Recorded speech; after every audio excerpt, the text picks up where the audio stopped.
welcome to our Monday Minute. Today we're going to review the update from CMS regarding the Hospice Special Focus Program. The Special Focus Program was finalized a year or so ago. We did a Monday Minute in December of 2023 on this topic that we will link to in this Monday Minute. They are finalized that they will select the hospices that will participate in the Special Focus Program in November of 2024.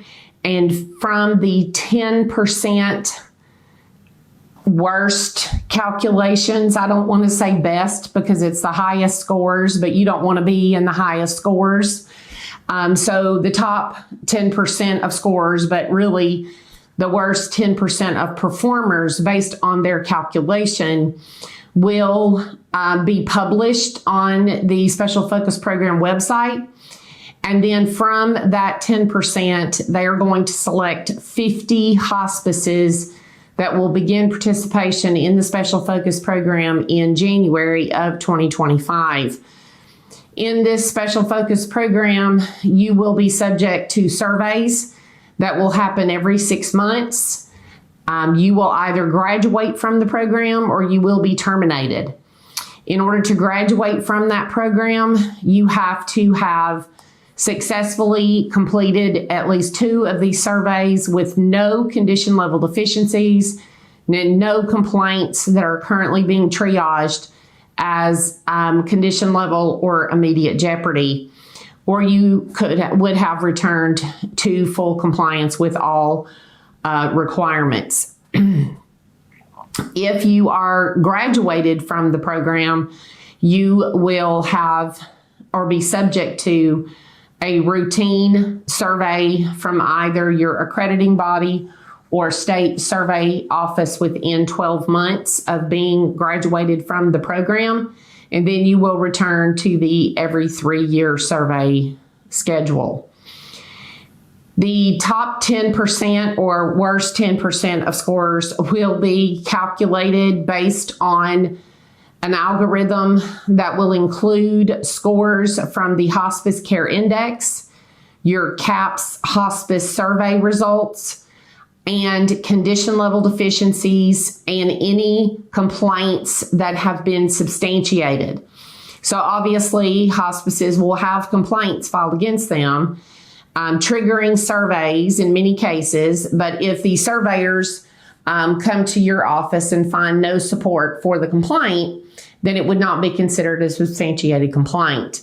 The complaints and the condition level deficiencies will be calculated based on any of those that you received over the past 3 consecutive years. Once they have made the calculation and you begin the survey process, if you fail any of the 2 of the surveys that are going to take place, you will be fully terminated from the Medicare program.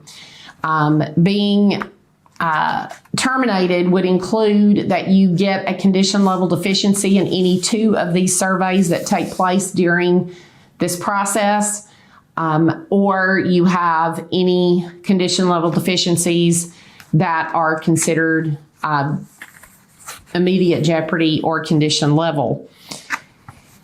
The calculation of the algorithm, as I've already stated, includes the Hospice Care Index, the CAHPS Hospice Survey, which is using the bottom box scores from the surveys, condition level deficiencies, and substantiated complaints.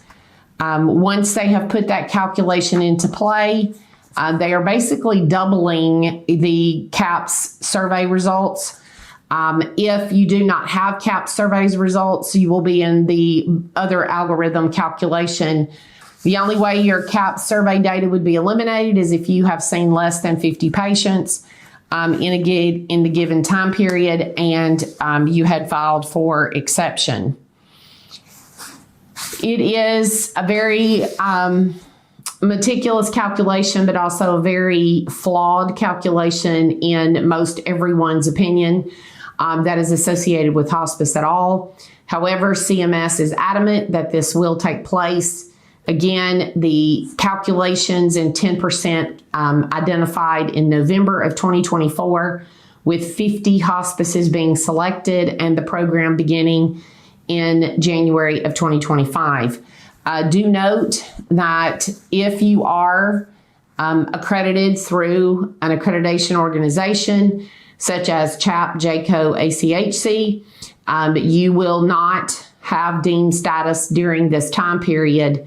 If you graduate from the program, you will return to deemed status and your accrediting body will resume your surveys.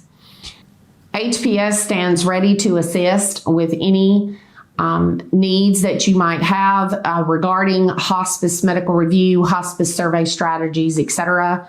Our consultants are certified in CAPS and ACHC survey protocols and survey for Medicare purposes in general. If you need assistance in any way in possible preparation for these surveys or in helping to respond, please don't hesitate to reach out. We are here to assist.